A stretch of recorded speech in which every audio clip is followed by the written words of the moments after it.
कि American technology compromise हो गई है। अमेरिकन टेक्नोलॉजी के मुकाबले में दुनिया में बेहतर टेक्नोलॉजी आ गई है कि हम ईरान के साथ मुज़ाकरात के बिल्कुल करीब लग गए हैं, नेड़े लग गए हैं।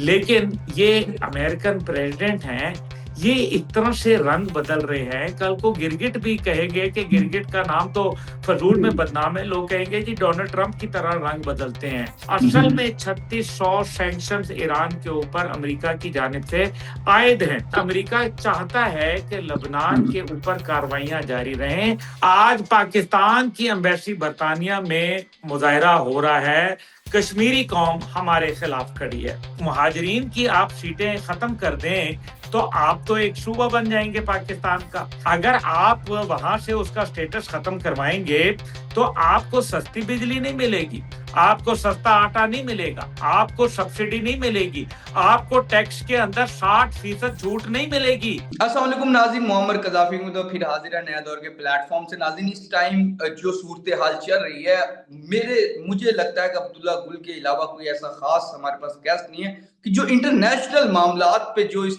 टाइम मामलात बने हुए हैं उन पे क्या सूरत हाल है। लास्ट भी अब्दुल्ला गुल साहब से मेरी बात हुई, लोगों ने उसको बहुत सराहा और उस वीडियो को लाखों लोगों तक वो वीडियो गई है। तो अब उसका जो एक हमने पहला पैटर्न देखा जिसमें ईरान ने इजराइल पर अटैक किया, क्योंकि इजराइल जो हरकतें कर रहा था उसका उसका जवाब दिया। उसके बाद अमेरिका ने दोबारा ईरान पर अटैक किया, जिसके बाद ईरान ने भी जो इनके कुवैत और बहरीन में अड्डे हैं अमेरिका के, उस पर जवाबी हमला किया है। इस तमाम सूरत हाल पे हम अब्दुल्ला गुल से जानेंगे कि इस टाइम क्या सूरत हाल इंटरनेशनल, क्या ये दोबारा से जंग शुरू हो चुकी है, क्या दोबारा से अब एक वर्ल्ड वॉर 3 की जानिब जा रही है दुनिया।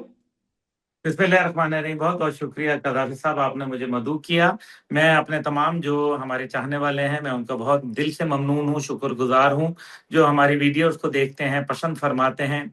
कुछ हमारे दोस्त जो हैं वो मेरे ख्याल में इसराइल के साथ बहुत मोहब्बत रखते हैं, जिसकी बुनियाद के ऊपर नीचे कमेंट्स सेक्शन में आप देख लें। उनको ये होता है कि जी ये जनरल हमीद कुल का बेटा होने से हरगिज ये मतलब नहीं है कि वो कोई जानते भी हों।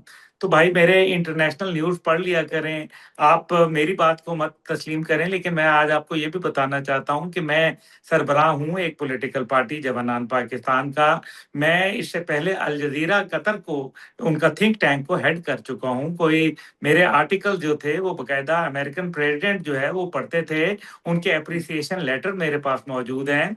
हाउएवर मैं ये बात नहीं करना चाहता था, लेकिन क्योंकि कुछ कमेंट्स जो होते हैं वो ये लगता है कि आप जो है वो पाकिस्तान के बजाय, आलम इस्लाम के बजाय, आप लगता ये है कि आप अमेरिका और इसराइल के ज़्यादा और हिंदुस्तान के हमायती हैं। हाउएवर ये बात यहाँ ख़त्म करते हैं। देखिए, आपके इल्म में है कि हमने कल भी यही गुफ्तगू की थी कि ईरान के हवाले से बहुत सारे मामलात हैं, जहां अमेरिका ने ये सोचा कि अब हम के किसी सूरत चीज़ों को तूल दे दें कि और कुछ नहीं, मई, जब मई के बाद जून भी आ गया और 28 फरवरी से ये जंग भी शुरू है। तो ये जंग का आखिर अगर हम जल्दी से इसको रैप अप कर देंगे तो इसराइल के तमाम जो मफादात हैं वो कहीं पसे पुष्ट हो जाएंगे। और यही वजह है कि इजरायली लॉबी, जूइश वहाँ जो सोच है और जो जायनिस्ट अप्रोच है, वो तमाम की तमाम अमेरिका को अब जंग के ऊपर मजबूर कर रही है, ताकि अब वो किसी सूरत इस खित्ते में अमेरिका के सींग फंसे रहें। अगर बराह रास्त जंग नहीं होगी तो कम से कम कोई और तरीके से हो जाएगी। अब ये दो बातें बड़ी अहम हैं। उनका जो state of the art helicopter AH-64 Apache, जो दुनिया के अंदर एक अटैक हेलीकॉप्टर के नाम के ऊपर एक जैसे हवा है, जो लोगों के लिए खतरनाक सिंबल है, वो अमेरिका का कहना यह है कि वो आबना हुर्मुज पे परवाज कर रहा था। परवाज के दौरान ईरान ने उसको निशाना बनाया, गिराया, और उसके बाद उसके दोनों पायलट महफूज रहे। अभी कदाफी भाई आप मुझे ये बताएं कि दो हेलीकॉप्टर के पायलट होते हैं, हेलीकॉप्टर के अंदर तो पैराशूट की सहूलत भी नहीं होती, और हेलीकॉप्टर को ऊपर आबनाए हुर्मुज के निशाना बनाया, और वो लैंड कर गया। कहाँ लैंड कर गया हजूर, पानी के ऊपर वो चल रहा था। उसके बाद अमेरिका ने खुद इसको तस्लीम किया, क्योंकि इसकी वीडियो ईरान के पास ऑलरेडी मौजूद है, इस तमाम वारदात की, जिसके अंदर AH-64 को निशाना बनाया गया। AH-64 एक ऐसी चीज है, जैसे समझे कि उनका एक तुर्रा इम्तियाज है कि जनाब इसके बाद जो है वो कोई और चीज इससे ऊपर नहीं है, उसको निशाना बनाना। मैं आपसे जैसे पहले भी गुजारिश कर चुका हूं मुतअद्दिद प्रोग्रामों में कि अमेरिकन टेक्नोलॉजी कॉम्प्रोमाइज हो गई है। अमेरिकन टेक्नोलॉजी के मुकाबले में दुनिया में बेहतर टेक्नोलॉजी आ गई है। जहां GPS के ऊपर सिस्टम अमेरिका चलवाते हैं, वहीं जो है वो चाइनीज बेडू सैटेलाइट सिस्टम पर चलाते हैं। ये एक नया सिस्टम है, ये न्यूरल एल्गोरिथम टेक्नोलॉजी है, ये आर्टिफिशियल इंटेलिजेंस के साथ इंटीग्रेटेड है। और ये इसके अंदर जो ड्रोन्स और जो मशीन्स इस्तेमाल हो रही हैं, जो मिसाइल इस्तेमाल हो रहे हैं, ये वो वाले हैं जिनके अंदर मोटर तब स्टार्ट होती है जब वो अपने हदफ को, ये बुनियादी तौर पे प्लास्टिक और लकड़ी से बने हुए हैं, और जब ये मोटर स्टार्ट होती है तो जहाज के पास रिएक्शन टाइम 5 से 3 सेकंड का रिएक्शन टाइम होता है। और यही वजह है कि जब वो हीट सीकिंग गोले, जिनको चैफ्स और फ्लेयर्स कहा जाता है, जब वो लॉन्च करता है, जिसको अमूमन आप देखते हैं कि जहाज के साथ यूं यूं आग के गोले निकल रहे होते हैं, वो चैफ्स और फ्लेयर्स इसलिए किए जाते हैं कि उनकी हीट जो होती है वो इंजन की हीट से ज्यादा होती है।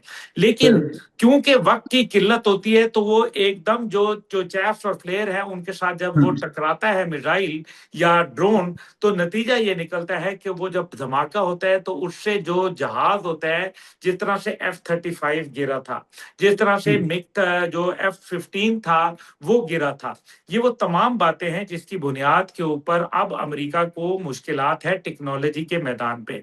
अब जब उन्होंने यहाँ हमला किया, अमेरिका ने जवाबी कार्रवाई की अपने अड्डों के जरिए, जिसके अंदर कुवैत का अड्डा शामिल था, उसके अंदर उर्दन का भी अड्डा शामिल था, और उसके ऊपर फिर ईरान ने रिटेलिएट किया, ड्रोन्स के जरिए भी और मिसाइल्स के जरिए भी। अब ये बात जो बड़ी इंटरेस्टिंग है वो क्या है, वो ये है कि ये वही ईरान है जिसकी आर्मी, नेवी और एयर फोर्स को मुतअद्दिद बार डोनाल्ड ट्रंप खत्म कर चुके हैं और बता चुके हैं कि वो बिल्कुल फारिग हो चुके हैं। तो फिर ये कौन सी खलाई मखलूक है जो उनको आके मदद कर रही है? नंबर 1। नंबर 2 ये है कि डोनाल्ड ट्रंप 38 बार ये कह चुके हैं पिछले चंद अरसे में कि हम ईरान के साथ मुज़ाकरात के बिल्कुल करीब लग गए हैं, नेड़े लग गए हैं। लेकिन ये अमेरिकन प्रेसिडेंट हैं, ये इतना से रंग बदल रहे हैं। कल को गिरगिट भी कहेंगे कि गिरगिट का नाम तो फजूल में बदनाम है, लोग कहेंगे जी डोनाल्ड ट्रंप की तरह रंग बदलते हैं। अब मेरी ये बात जाहिर है डोनाल्ड ट्रंप के चाहने वालों को, इसराइल के चाहने वालों को बुरी लगेगी। वो आप कमेंट सेक्शन में आपको पता चल जाएगा कि कौन कौन वो उनके हमायती हैं। हाउएवर, मेरी गुजारिश इसमें यह है कि ये हमले अब दोबारा शुरू हो रहे हैं, और कोशिश ये है इसराइल की कि ये अमेरिका इसके अंदर मुकम्मल इन्वॉल्व हो जाए।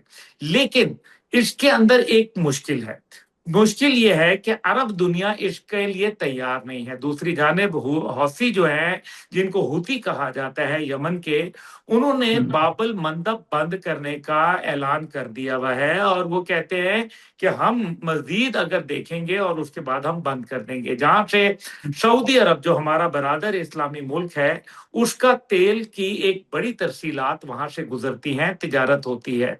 अब ऐसी सूरत में पाकिस्तान के लिए मुश्किलात में इजाफा हो सकता है, क्योंकि हमारा दिफाई और स्ट्रेटेजिक मुआहदा उनके साथ हुआ हुआ है। यही वजह है कि पाकिस्तान के वजीर दाखिला एक खत लेके गए, और वो जाके, ये खत कहीं और का नहीं बल्कि अमेरिका का खत था, जिसके अंदर फेस सेविंग देने की बात की गई थी अमेरिका को।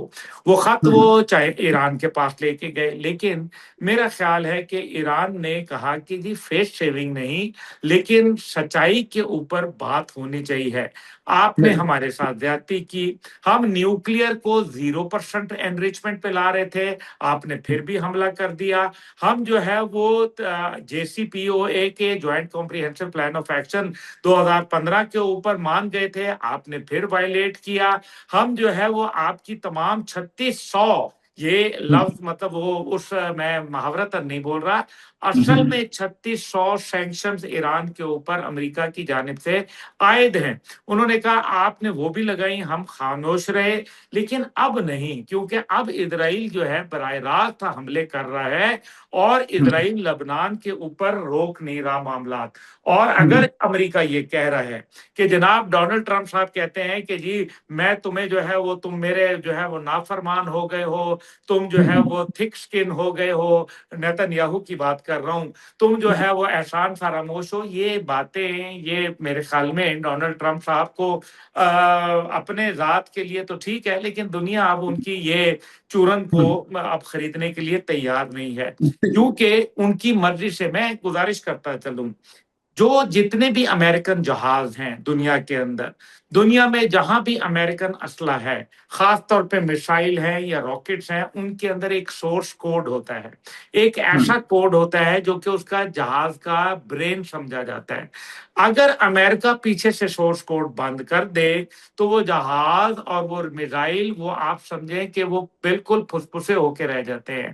तो फिर इससे तो वाजे नजर आ रहा है कि वो सोर्स कोड बंद नहीं किए गए, यानी कि अमेरिका चाहता है कि लबनान के ऊपर कार्रवाइयां जारी रहें, और ईरान ये चाहता है कि ये मामलात हिजबुल्लाह हो या हमास हो, उसके खिलाफ इजराइल की नाजायज कार्रवाइयां बंद हों।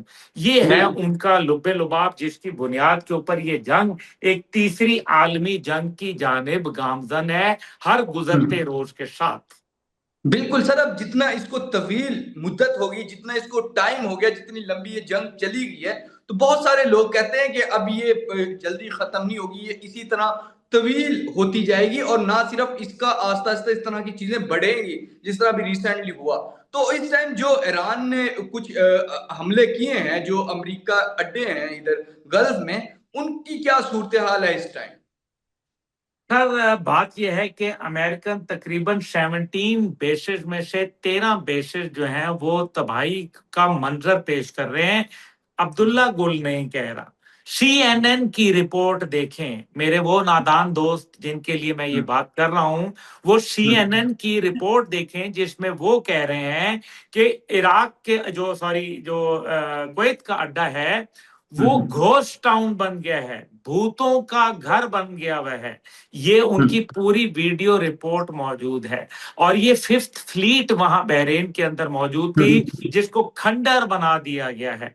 और जो बहरी बेड़े थे जिनके अंदर जेराल्ड फोर्ड और अब्राहम लिंकन, वो आज कहां गायब हो गए? वो गधे के सर से सींग की तरह क्यों गायब हो गए? वो जो USS ट्रिपोली था जिसपे 5000 US मेरीन बैठे थे, वो आप मुझे बताएं वो किधर है?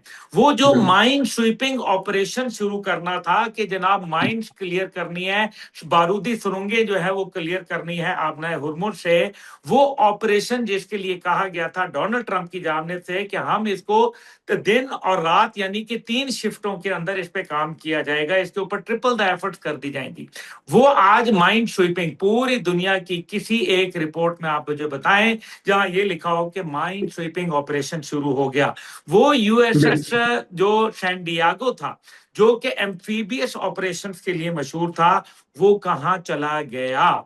ये वो तमाम बातें हैं हजूर जो कि आपके सामने मैंने रखी हैं, और ये आप सर्च करें, आपको मेरी एक बात से भी जो है वो इत्तेफाक का आप ना इत्तेफाकी नहीं कर पाएंगे। बिल्कुल बिल्कुल। अच्छा सर, दूसरा जो पाकिस्तान के इंटरनल अगर हम इशू देखें, तो इस टाइम कश्मीर का मामला बहुत जिसे कहें कि खराब वहां के हालात बताए जा रहे हैं, चीजें वहां से जो रिपोर्ट्स आ रही हैं, क्या सूरत हाल है? क्योंकि कश्मीर से आपका बड़ा लगाव भी है, और कश्मीर से आपको भी हमें भी बड़ा लगाव है, तो इस टाइम क्या सूरत हाल है कश्मीर?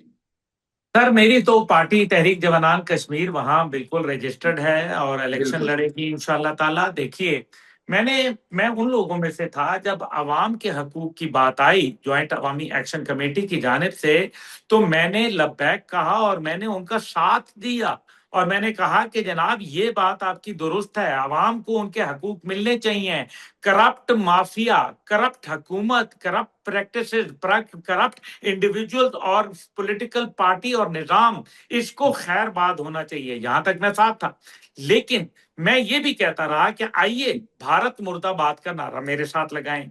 वो मैं अभी भी इस बात के ऊपर कायम हूं। दूसरी जानिब इसके अंदर दो तीन बातें बड़ी अहम है। बहुत सारी लोगों ने बातें की हैं, लेकिन मैं चंद गुजारिशात कर देता हूं। पहली बात, अगर आप पहली, वो पाकिस्तान हमारा वो मुल्क है जो आप देखिए कि हमेशा भारत की एम्बेसी में बरतानिया में जो है उसके सामने खड़े होके कश्मीरी मुजाहरा करते थे। आज पाकिस्तान की एम्बेसी बरतानिया में मुजाहरा हो रहा है, कश्मीरी कौम हमारे खिलाफ खड़ी है। ये मुझे बड़ा अफसोसनाक, मैं बहुत दिल मेरा भारी है ये बात करते हुए। दूसरी जानिब जो है वो आप देखें कि मकबूजा कश्मीर के अंदर आज वहां यूनाइटेड नेशन के सामने जाके वो लोग सरापा एहतजाज हैं आजाद कश्मीर के हवाले से। और जबकि इससे पहले मुजफ्फराबाद बेस कैंप के अंदर ये होता था कि लोग यूनाइटेड नेशन के हेडक्वार्टर जाते थे, अपनी यादाश्तें पेश किया करते थे भारत के जो मुसल्लत जो है मकबूजा कश्मीर के ऊपर, उसके खिलाफ। अब ये दो सूरत हाल हैं। क्या ये फैसले जल्दी के किए गए? क्या ये फैसले असेंबली में बहस के लिए नहीं लाने चाहिए थे? क्या ये कौमी असेंबली पाकिस्तान और कौमी असेंबली आजाद कश्मीर के अंदर नहीं ये बात तय होनी चाहिए थी? क्यों नहीं की गई? कौन है रिस्पॉन्सिबल? ये बात नंबर वन। नंबर टू ये है कि 1947 24 अक्टूबर, जिस दिन सरदार इब्राहिम पहले सदर वो फैसला करते हैं कि हुकूमत साजी का, तो उसमें 5 से 6 मिनिस्टर जो हैं वो आपके मुहाजिरीन के होते हैं। अब मुझे ये बताइए कि ये मुहाजिरीन कौन है? ये कोई गैर जगह से आए हैं? अच्छा, ये जो अब हम कश्मीर को कहते हैं कि जी मुहाजिरीन की अगर हम सीटें खत्म कर दें, मोहम्मद भाई ये बड़ा सुनने वाली बात है। आप मुझे बताएं कि मुहाजिरीन की आप सीटें खत्म कर दें तो आप तो एक सूबा बन जाएंगे पाकिस्तान का। अगर आप सूबा बन जाएंगे पाकिस्तान का तो फिर सूबे में जो गंदम की कीमत है फिर वही आपको भी मिलेगी। फिर 2200 रुपए मन आटा नहीं मिलेगा हजूर, फिर 3 रुपए बिजली का यूनिट नहीं मिलेगा, 5 रुपए की आपकी माचिस की डिबिया और 3 रुपए बिजली का आपका। देखें बातें मैं तल्ख करने लगा हूं। फिर क्या हुआ, जब बिजली सस्ती हुई तो भैंसों के बाड़े तक के अंदर लोगों ने पंखे और कूलर लगा लिए। नतीजा ये हुआ कि बिजली का लोड आया और हुकूमत की गलत पॉलिसियों की बुनियाद के ऊपर वो जो उनके ट्रांसफार्मर थे वो जल गए। भाई उन्होंने तो एक हिसाब से रखा हुआ था। अब वो जब ट्रांसफार्मर जल गए तो हुकूमत ने उनको रिपेयर ही नहीं किया। अवाम ने भी जिसको कहते हैं लुट्टी मचा दी, अनिया पा दी, बिजली क्योंकि सस्ती हो गई। ओ बाबा, अगर आप वहां से उसका स्टेटस खत्म करवाएंगे तो आपको सस्ती बिजली नहीं मिलेगी, आपको सस्ता आटा नहीं मिलेगा, आपको सब्सिडी नहीं मिलेगी, आपको टैक्स के अंदर 60% छूट नहीं मिलेगी। ये वो बातें हैं जो मेरे भाइयों को समझनी चाहिए। ये उनके लिए मैं एक चेतावनी बता रहा हूं, मैं उनको एक खतरा बता रहा हूं मुस्तकबिल का। हाँ, अभी आ जाते हैं एक्शन कमेटी के ऊपर। एक्शन कमेटी को देखें, तरीकाकार तीन ही है ना। एक है असेंबली में बैठ के आप अवामी मसाइल को और जो आपके मुतालबात हैं डील करें। दूसरा फोरम है ऑल पार्टी कॉन्फ्रेंस में आके आप बैठे और हुकूमत के साथ, जिस तरह माजी में आप हुकूमत के साथ बैठे, अहम तरीन लोगों के साथ बैठे और मामला तय किए, उनमें से आपके बेशतर जो मामला थे वो तय हो गए। अच्छा, तीसरा फोरम है अदालत का दरवाजा खटखटाना। अगर ये तीनों फोरम से आप राह फरार इख्तियार करेंगे तो हजरत मुझे बताएं कि फिर चौथा रास्ता तो तसादम का है। क्या अवाम को तसादम की तरफ ले जाना मुनासिब है? वो जो बेचारे धीर कोट के अंदर बैठे हुए हैं, वो जो बेचारे जो है वो दीगर रावला कोट में हैं, पुंछ डिवीजन के अंदर हैं, जिन लोगों को अभी पता नहीं है, उनको ये कहा गया, कई लोगों ने, मैं नहीं कहूंगा किसने कहा, लेकिन कई लोगों ने कहा कि वो बाहर निकलो वरना 50 रुपए पे यूनिट जा रहा है, आटा महंगा हो रहा है, ये तमाम बातें किसने बताई? और लोग बेचारे मासूम गांव वाले लोग हैं, देहातों के लोग हैं, उन लोगों को जब पता ही नहीं है हजीरा वगैरह के, उन्होंने उठ के वो बाहर निकल आए हैं। अब सीएमएच के ऊपर आ जाते हैं। सीएमएच जो है वो पहली बात है कि आजाद कश्मीर में है ही कितने। अगर उनको भी आप तहस नहस करेंगे, खराब करेंगे, तो आपका इलाज हजूर कहाँ होगा? आपको देखिए ना, आपको ये जो रोडें मिली, आपको पुल मिले, तालीम और सेहत मिली, आपको बाकी जो भी आपकी रिक्वायरमेंट थी, आप एयरपोर्ट मांग रहे हैं, बाकी चीजें हैं, आपको दिल का अस्पताल चाहिए, सब होना है, लेकिन किसके ऊपर? टेबल पे बैठ के होगा। तहरीके इंसाफ से क्या गलती हुई? उन्होंने भी यही काम किया। उन्होंने 9 मई के वाकयात से पहले उनको असेंबली में बैठ के बात करते। उन्होंने जो है वो पंजाब असेंबली, क्यों इमरान खान साहब ने उस टाइम पे अपनी असेंबलियां तोड़ दी? क्यों तोड़ी? अगर वो आज होते और वो दिखाते, मुतबादल अपना एक नेटवर्क दिखाते, अपनी एक वर्थ दिखाते, अपनी कारकर्दगी दिखाते, तो पता चलता कि लोग कहते हाँ भाई इन्होंने कारकर्दगी दिखाई है, खुद ब खुद वफाक को मुंह चढ़ा देते। लेकिन उन्होंने भी एक रास्ता इख्तियार किया। नतीजा क्या निकला वो आपके सामने है। तो ये नतीजा क्या निकलेगा? लेकिन इससे दूररस नताइज होंगे, इसलिए जुडिशियल कमीशन बनाया जाए। ये मेरा डिमांड है। तहरीक जवानान पाकिस्तान और कश्मीर डिमांड करती है कि एक जुडिशियल कमीशन बनाया जाए जिसमें पता चले कि कौन लोग थे, चाहे वो अवामी एक्शन कमेटी की जानिब से थे या वो हुकूमत के थे, जो भी थे, उन लोगों को, या वो सियासतदान थे, उन सबको कटहरे में लाया जाए, एक्सपोज किया जाए। क्योंकि ये एक कौम के साथ जो है, ये इस टाइम पे जो एक बहुत बड़ा खेल खेला जा रहा है, और ये खेल जो है इसके अंदर खामखा दुश्मनान पाकिस्तान जो बॉर्डर के उस तरफ बैठे हुए हैं, उनको बहुत ज्यादा जो है वो, आपको पता है, लज्जत महसूस हो रही है। ये हमारे दोस्त नहीं है, ये हमें आपस में लड़वाना चाहते हैं। इसलिए मेहरबानी करें, ये मैं मीडिएशन का किरदार अदा करने के लिए तैयार हूं, मेरी पार्टी करने के लिए तैयार है। मुझे मुतअद्दिद सैकड़ों फोन आ चुके हैं, मैं आज भी जाने के लिए तैयार हूं, मैं रावलाकोट जाने के लिए तैयार हूं। मैंने कल भी कुछ अहम लोगों से बात की कि मैं रावलाकोट जाने के लिए तैयार हूं, लेकिन क्योंकि सड़कें ब्लॉक हैं, वरना तो मैं बिल्कुल दमे दरमे कदमे सुखने जाने के लिए तैयार हूं। लेकिन मैं आपको एक बात बताऊं, पता चलना चाहिए है कि कौन लोग थे जिन्होंने एक्शन कमेटी के साथ वादे किए, और फिर उनमें से कौन से वादे थे जो वफा नहीं हुए, और क्यों कर नहीं हुए। और अगर उसके अंदर अवामी एक्शन कमेटी की कोई कमी कोताही थी तो उसको भी सामने लाएं। इसमें क्या हर्ज है कि अगर एक जुडिशियल कमीशन बन जाए? ये वो तमाम बातें हैं जो मोहम्मद भाई, ये शायद किसी ने नहीं की हैं, और मुझे बड़ा रंज हो रहा है कि इस टाइम पे वो लोग जो हमारे हैं, जिनके लिए, कश्मीरियों के लिए हमने जंगें लड़ी, ये 12 सीटों की क्या बात है भाई? ये तो, ये जहां चीज है, क्या लौह कलम तेरे हैं। ये बिल्कुल 12 सीटें मुहाजिरीन के लिए, हम क्या इतने तंग नजर हैं? हम इतने जो है वो कमजोर हो गए हैं? हम तो उस कौम से, हम तो उस उम्मत से ताल्लुक रखते हैं जहां अंसार ने मदीना के गले लगा लिया था, और आपको अपना तमाम चीजों के अंदर आधा आधा दे दिया था। तो मेरा ख्याल है कि बिल्कुल ख्याल करना है। बिल्कुल बिल्कुल नाज़रीन, लास्ट शो में भी अब्दुल्ला गुल साहब ने यही कहा था कि क्योंकि अब्दुल्ला गुल साहब का हमारा तमाम कभी कश्मीरी अवाम से बड़ा,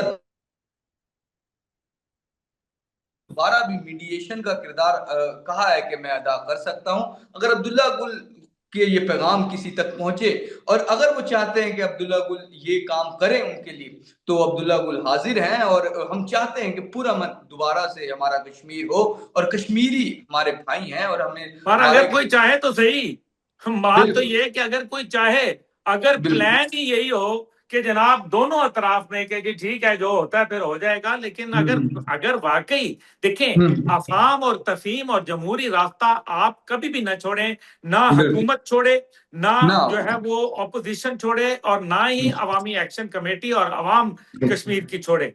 बिल्कुल बिल्कुल जी। तो नाज़रीन, जिस तरह के अब्दुल्ला गुल साहब हमारे साथ मौजूद थे, और एक बड़ा खुला कश्मीर और इंटरनेशनल मामला पे तजिया दिया। फिलहाल के लिए नाज़रीन मोहम्मद कजाफी को और अब्दुल्ला गुल को नया दौर से इजाजत दीजिए। खुदा हाफिज़।